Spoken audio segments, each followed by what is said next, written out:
Hasta ahora hemos estado viendo la palabra o hemos estado viendo el sintagma, porque os he explicado que la unidad que tenéis entre la palabra y la oración es el sintagma, pero ahora vamos a empezar ya justamente con la oración. Partimos de la definición. ¿Qué es una oración? Una oración es una secuencia de palabras que posee como mínimo un verbo en forma personal y que tiene sentido completo. Aunque a veces utilicemos frase y oración como sinónimos, no son sinónimos. Si yo entro aquí y digo buenos días,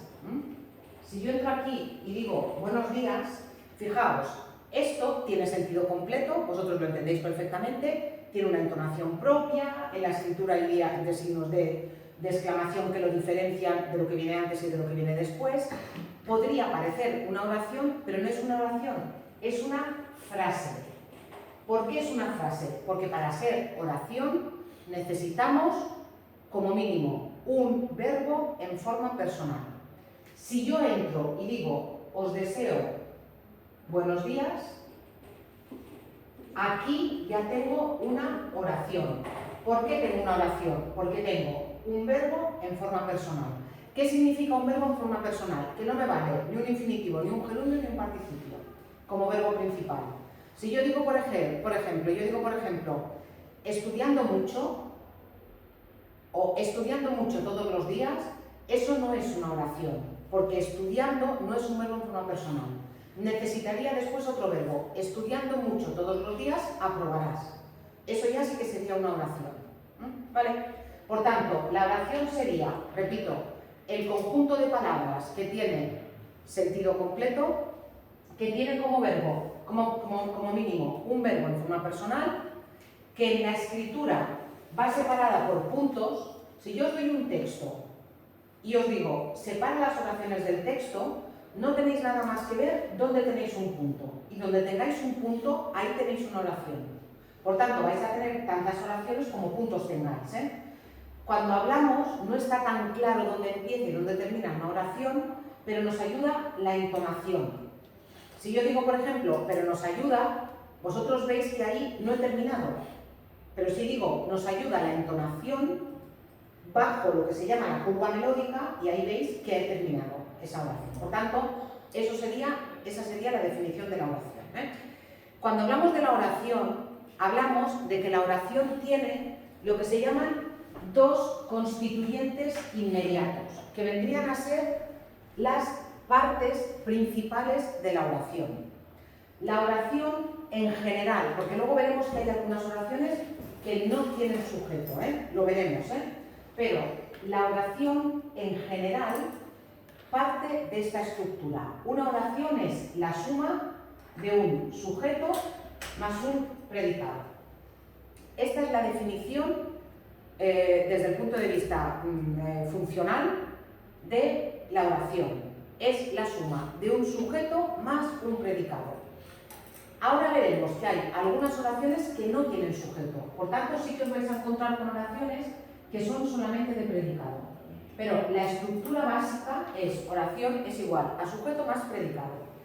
Pensad dos cosas. La primera, en castellano, que que el sujeto no esté escrito, no quiere decir que la oración no tenga sujeto. En os deseo buenos días hay un sujeto elíptico u omitido que es yo. Si la oración tiene sujeto elíptico u omitido, pero yo puedo deducir el sujeto por el verbo, la oración tiene sujeto. ¿Sí? Es diferente, luego las veremos, de las impersonales. Si yo, por ejemplo, digo llueve, esa oración ni tiene sujeto ni se le puede poner. Pero en tengo calor, a esa oración le puedo poner un sujeto que es yo. A tenéis hambre, le puedo poner un sujeto que es vosotros. Por tanto, las oraciones que tienen sujeto elíptico u omitido tienen sujeto. Eso es lo primero que os quería decir. Lo segundo que os quería decir, el castellano y el catalán también son lenguas muy flexibles, a diferencia, por ejemplo, del inglés. En inglés tenéis sujeto, verbo, complemento. En castellano y en catalán, en las lenguas románicas en general, la estructura es mucho más flexible y yo me puedo encontrar con una oración que tenga el sujeto en medio, os deseo yo muy buenos días, ¿sí? O me puedo encontrar con una oración que tenga el sujeto al final, os deseo buenos días yo. Quedaría un poco raro, queda un poco raro en este caso, pero luego veréis, por ejemplo, que oraciones como, por ejemplo, a mí me gusta el chocolate, el chocolate es el sujeto de esa oración y está al final. Por tanto, aunque yo diga que la oración es sujeto más predicado, puede pasar que os encontréis oraciones que no tengan sujeto y os podéis encontrar muy fácilmente oraciones que tengan el sujeto elíptico, pero que lo tengan, y con oraciones que tengan el sujeto detrás, después del predicado o en medio del predicado. Vale, por tanto, el sujeto sería aquel que realiza la acción o aquel o aquello de quien se dice algo. El sujeto, por ejemplo, en el caso de un sujeto que realiza la acción, tendríais el tren llega a la estación. En este caso el tren hace algo que es llegar a la estación, el sujeto sería el tren. En el caso de la pared es blanca, el sujeto sería la pared porque es aquello de lo que se dice algo. En la pared es blanca, la pared no hace nada, pero decimos algo de la pared. Algo muy importante y que es fundamental es que el sujeto tiene que ser sí o sí, siempre, siempre, siempre, sin excepciones, el sujeto tiene que ser un sintagma nominal. Si en una oración tenéis cualquier tipo de sintagma que no sea un sintagma nominal, no puede ser sujeto.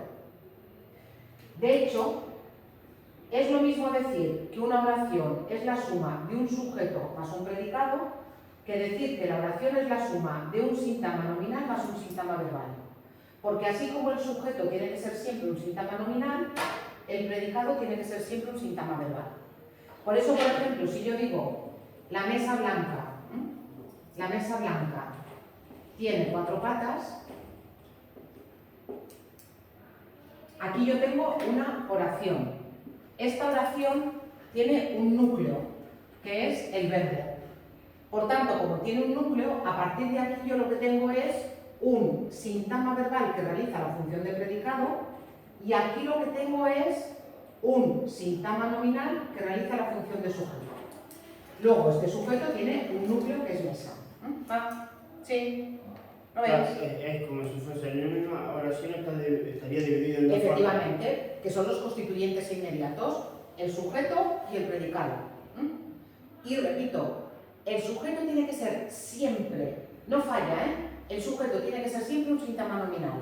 Y ya sabéis que el sintagma nominal puede estar formado por un sustantivo y sus complementos, o también por un pronombre. Si yo digo, por ejemplo, ella tiene 14 años,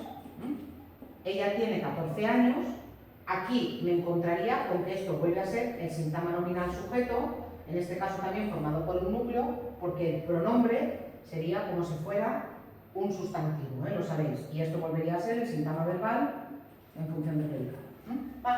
Por eso cuando ponéis en las oraciones, os hacen poner sintagma nominal sujeto, sintagma verbal predicado, en realidad os están preguntando qué tipo de sintagma es, sintagma nominal, qué función realiza, predicado. ¿Qué es esto? Una mesa, ¿qué función hace? Sirve para estudiar. En mi casa la mesa sirve para comer, ¿sí? Esta sirve para estudiar, pues aquí es lo mismo. Tipo de sintagma, ¿qué es? ¿Para qué sirve? Aquí en este caso hace de sujeto. Vale, entonces, como os he dicho, el núcleo del sujeto tiene que ser un sustantivo o un pronombre, pero también cuidado con los pronombres. Los únicos pronombres que pueden ser sujeto, los únicos pronombres personales que pueden ser sujetos son yo, tú, él, nosotros, vosotros, ellos, usted y ustedes. Los pronombres mete, se, nos, os, lo, la, los, las, no son pronombres de sujeto. Los pronombres de sujeto son yo, tú, él, nosotros, vosotros y ellos. ¿Vale? Venga, ¿qué más?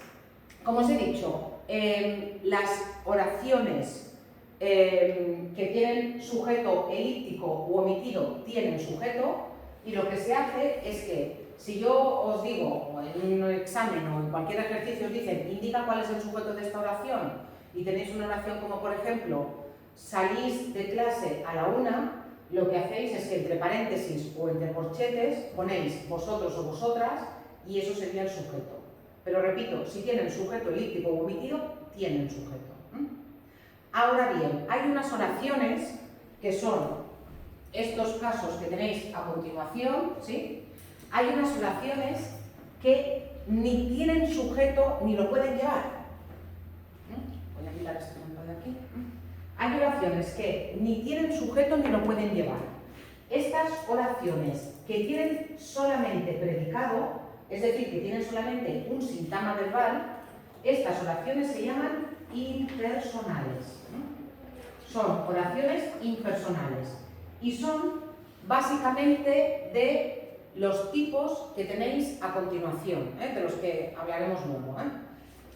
Repito, una oración a la que se le puede poner sujeto, porque lo tiene elíptico o omitido, tiene sujeto.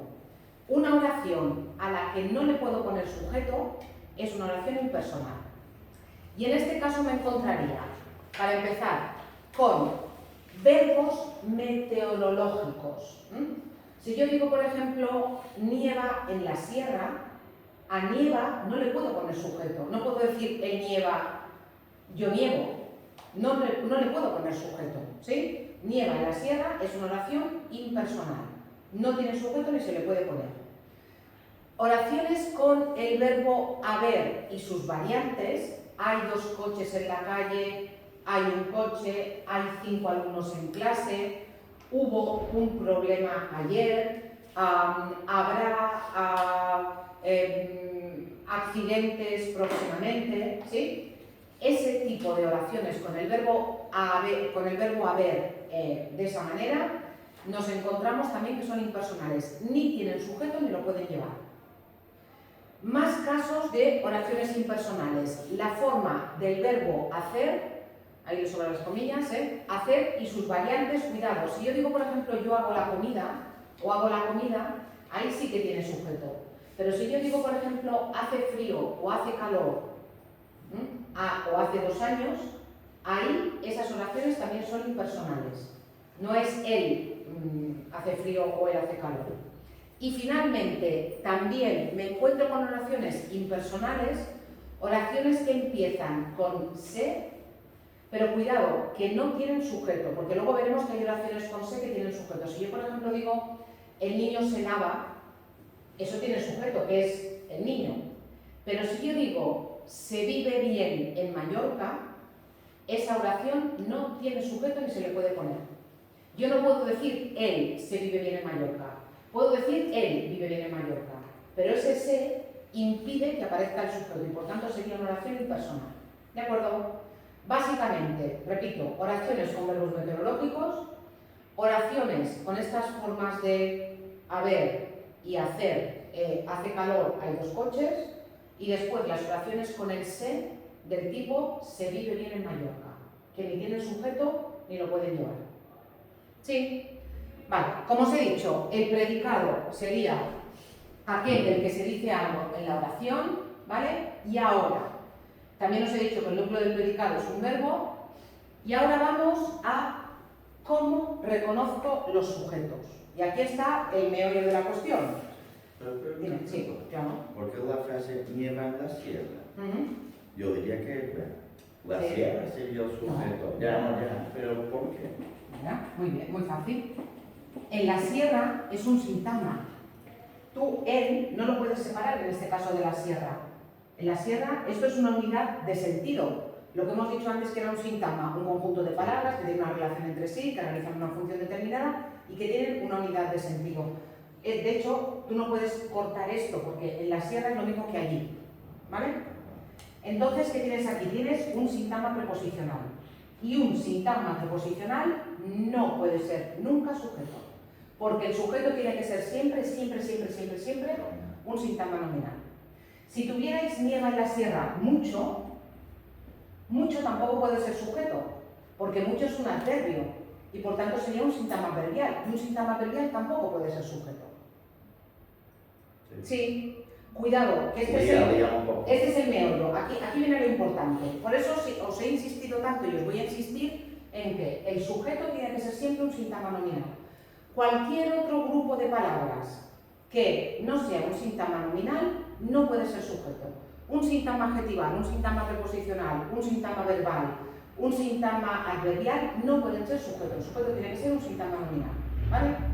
¿Y cómo reconozco el sujeto?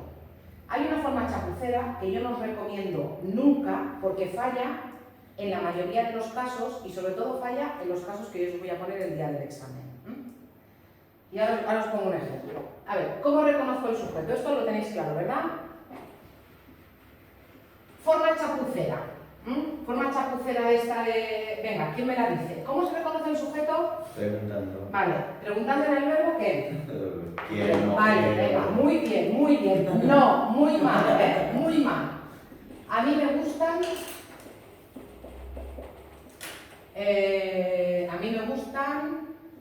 los libros... Los libros divertidos. Bueno, los libros divertidos. A mí me gustan los libros divertidos, ¿vale?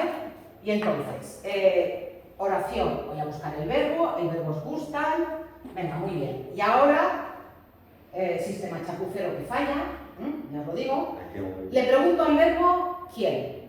¿Y qué me responde el verbo? A mí. A mí o me, ¿sí? Mal. ¿Alguien ya intuye por qué a mí no puede ser sujeto? Claro que sí, porque empieza con una preposición. Y os acabo de decir que el sujeto tiene que ser sí o sí un sintagma nominal, por tanto no puede ser un sintagma preposicional. El sujeto no puede ser un sintagma preposicional. A ver, si vosotros tenéis una oración como, yo qué sé, el niño tiene fiebre y le preguntáis al verbo quién, claro que os va a decir el niño. En oraciones muy fáciles no os va a fallar lo de preguntar. Pero la cuestión primera es, que no os voy a poner oraciones tan fáciles, o no todas, ¿sí? Y la segunda cuestión es que en cuanto la oración tenga un mínimo de dificultad, ese sistema falla. Y no solamente falla en esos casos, sino, por ejemplo, la pared es blanca. ¿De verdad le preguntáis al verbo quién para que os diga la pared? Ya nos empezamos a liar, ya tengo que preguntarle también qué. Pero es que luego, los que hacéis preguntas, cosa que yo no recomiendo nunca, luego veréis que para el complemento directo también preguntáis qué. Entonces ahí ya se me cae el sistema.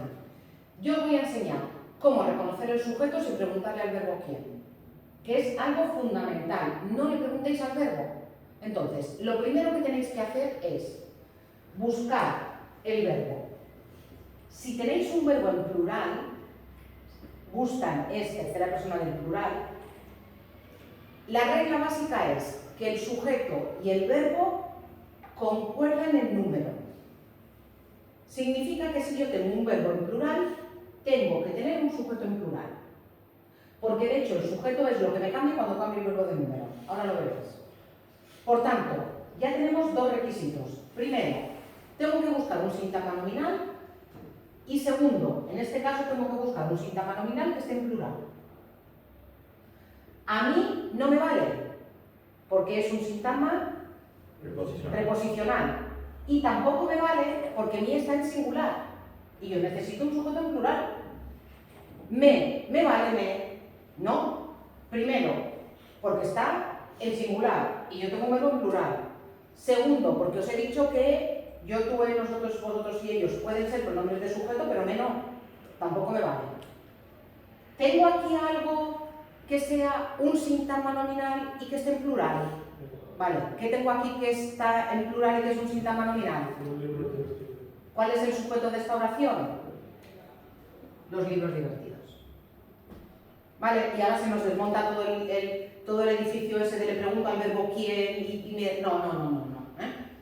Este es el sujeto de esta oración. Es un sintagma nominal que realiza la función de sujeto. Si quiero comprobar que de verdad no me he equivocado, ¿qué hago? La llamada prueba de la concordancia, que es tan fácil como, si aquí tengo el verbo en plural, lo pongo en singular. Y la parte de la oración que me cambie va a ser el sujeto, porque como os he dicho antes, el sujeto concuerda con el verbo. ¿Qué parte de la oración me cambia?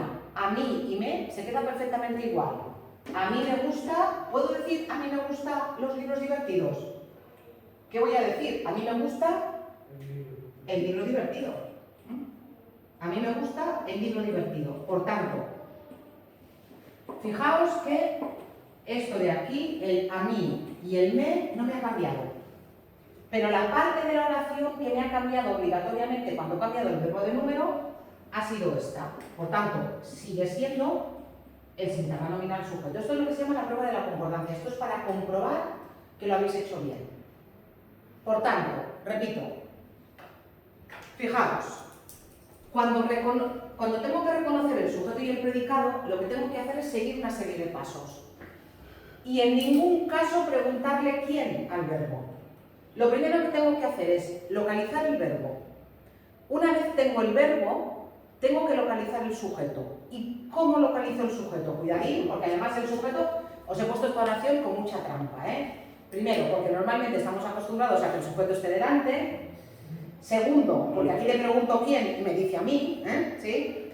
¿Vale? Entonces la he puesto con mucha trampa, Por tanto, lo segundo es localizar el sujeto que, como os he dicho antes, puede estar en medio, puede estar al final. ¿Qué hago a continuación? La prueba de la concordancia. Si yo dudo y yo no veo claro cuál es el sujeto, lo que tengo que hacer es cambiar el verbo de número. Y cuando yo cambie el verbo de número, me voy a encontrar: a María le gusta el pastel, a María le gustan los pasteles. ¿Qué parte de la oración me ha cambiado? El pastel y los pasteles. Por tanto, ¿cuál es el sujeto? El pastel y los pasteles. Pero no a María, porque a María no puede ser sujeto porque empieza por preposición. ¿Queda claro? Por favor, que este es el error grande, este es el fallo grande en los exámenes. Sí, el sujeto concuerda con el verbo y el sujeto tiene que ser un sintagma nominal, ¿vale? Como os he dicho, bueno, aquí tenéis el ejemplo, además uno se puede sentir tentado de decir que el sujeto es a María, pero no, Bueno, luego hay otro sistema para reconocer el sujeto. Lo que ocurre es que es un sistema que no funciona con todos los verbos, Lo pongo aquí porque a lo mejor os lo han explicado en algún momento y también para que sepáis que hay otro sistema, pero repito que no funciona con todos los verbos. ¿Por qué? Porque tenéis que tener un complemento directo. Además de tener un sujeto, tenéis que tener un complemento directo para que funcione. Cuando yo dudo de cuál es el sujeto, también puedo pasar la oración a pasiva. Y lo que en la oración activa es el complemento directo, en la pasiva pasa a ser el sujeto, y lo que es el sujeto, el complemento agente. Es decir, la radio difundió la noticia, la radio es el sujeto. ¿Por qué? Porque la noticia fue difundida por la radio. Es el complemento agente que realiza la acción en la pasiva. Pero, repito, yo lo he puesto aquí, pero en realidad este sistema no funciona siempre porque necesito una oración con complemento directo. Aquí, por ejemplo, en esta oración que no tiene complemento directo, porque esto es indirecto, es el mismo indirecto repetido, en esta oración que no tiene complemento directo no podríais hacer la transformación a pasiva. No podríais decir los libros divertidos son gustados por mí, no tiene sentido. Entonces, quedaos con el sistema que os he dicho. Primero, buscáis el verbo. Si el verbo está en singular, necesitáis un sujeto en singular. Si está en plural, un sujeto en plural. Y hacéis la prueba de la concordancia. Le cambiéis el verbo de número. Si está en singular o en plural o al revés. Y la parte de la oración que os cambie va a ser el sujeto. Y vuelvo a repetir. Y el sujeto no puede ser ningún sintagma que no sea un sintagma nominal. El sujeto tiene que ser sí o sí un sintagma nominal. ¿Queda claro? Sí. Pues ya está. Esto es toda la sintaxis del tema. Todo.